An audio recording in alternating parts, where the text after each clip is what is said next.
Pupunta tayo ngayon sa ilog na mas pinaganda, mas pinalalim at mas inaayos para sa inyo. At hindi mo akalain na may ganito pa palang kagandang lugar sa Cavite. Ang pinagmamalaking ilog ng Barangay Tabora, General Emilio Aguinaldo, Mailen, Cavite, ang Tala River Park. Nakapunta ka na ba sa Tala River Park? Alam mo ba na nag-open na sila at mas pinaganda pa ngayon? Ano-ano nga ba ang mga nabago dito at ano-ano nga ba ang mga dapat bayaran? So mula Bacoor ay nagbiyahe lang kami ng 1 hour upang marating ang Tala River Park.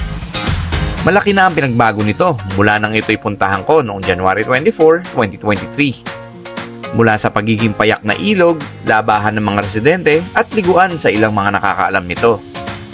Ngayon ay malaki na talaga ang pinagbago ng Tala River Park. Naalala pa namin nang puntahan namin ito dahil sa ganda ng lugar ay napaligo kami ng nakapantalon. At hindi naman nasayang ang pagpunta namin dito at paliligo ng nakapantalon. Dahil ngayon, mas dumami pa ang nakakaalam nito at mas dumami na din ang mga naliligo dito. So, balik tayo sa bagong Tala River Park. Kung pupunta kayo dito ay hindi nyo naman problema ang pagpaparka ng inyong sasakyan. Dahil marami din kayong pwedeng pagparkan dito. Ang pinakamalapit ay yung pagbaba papuntang Tala River Park. Kung saan may tindahan na din dito at mga CR na pwede nyong pagbanlawan. 25 pesos ang parking fee nila dito para sa motor. 35 pesos naman para sa 3 wheels at 55 pesos naman para sa 4 wheels. At mula naman sa parking area ay lalakad ka na lang ng 3 minuto at mararating mo na ang Tala River Park. Grabe, ang ganda pa rin talaga dito. Libre pa rin naman ang paliligo sa Tala River Park. Pero wait. Kaya lang, meron na itong 30 pesos na maintenance fee para mas mapanatili nilang maayos ang lugar. Meron na din dito ngayong mga cottages na pwede nyong rentahan. Nagkakahalaga naman ito ng 500 pesos bawat isa. Ito na lang ang bahala kung tatawad ka. Meron na din dito mga mesa at mga payong na 300 pesos naman ang renta. Pwede ka din dito magrenta ng salbabida sa halagang 100 pesos bawat isa. At kung ayaw mo naman mag-rent ay wala pa rin naman pilitan. Pwede ka pa rin naman sa Geddi, libre lang naman.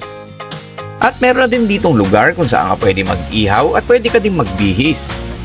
Sa ngayon ay unti-unti na nila itong inaayos. Kaya please lang sa mga pupunta, yung mga basura nyo ay huwag nyo namang ikalat. Meron naman silang designated area para sa inyong mga basura. Kaya please lang, huwag na kayong magkalat para mas mapanatili ang ganda ng lugar. Punta naman tayo sa ilog. Dumami na din dito yung parang pool nila na pwede nyong paliguan. Sakto lang ang lamig ng tubig dito, kaya marerefresh ka talaga. Pwedeng-pwede din ng mga kids dito dahil mababaw lang naman yung banda sa mga parang pool area nila. Grabe nga, napaka-refreshing pa nga ng mga tubig na lumalabas sa may tubo. Nasa tuwing tumatama sa likod mo ay talagang nakakawala ng stress. At yung taas naman ng ilog na dating hanggang binti lang ang lalim, ngayon 4 to 7 feet na ang lalim. Dahil nilinis na nila ito at mas inayos. Kaya may enjoy nyo talaga ang paglangoy at paliligo dito. Yung dati nga lang sanga na may lubid na tinatalunan dito ay inalis na nila para mas maging safe ang paliligo nyo dito. At ang kagandahan naman dahil napapalibutan ito ng mga puno ay hindi ka na masyadong maiinitan dito.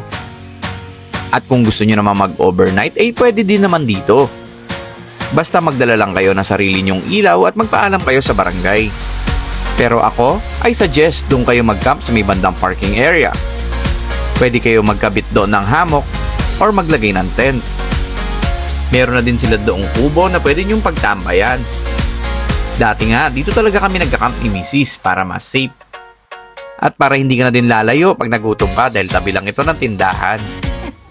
Hindi mo talaga akalain na may ganito pa talagang kagandang lugar sa Cavite. Kung saan may enjoy ng pamilya at barkada at hindi mo na kailangan gumastos na malaki para mag-enjoy. Madami pa nga magagandang lugar sa Cavite. Kailangan mo lang talagang i-explore. So sa mga nagtatanong, paano nga ba pumunta dito? Just type in sa Waze or Google ang Tala River Park at dadaling ka na nito dito.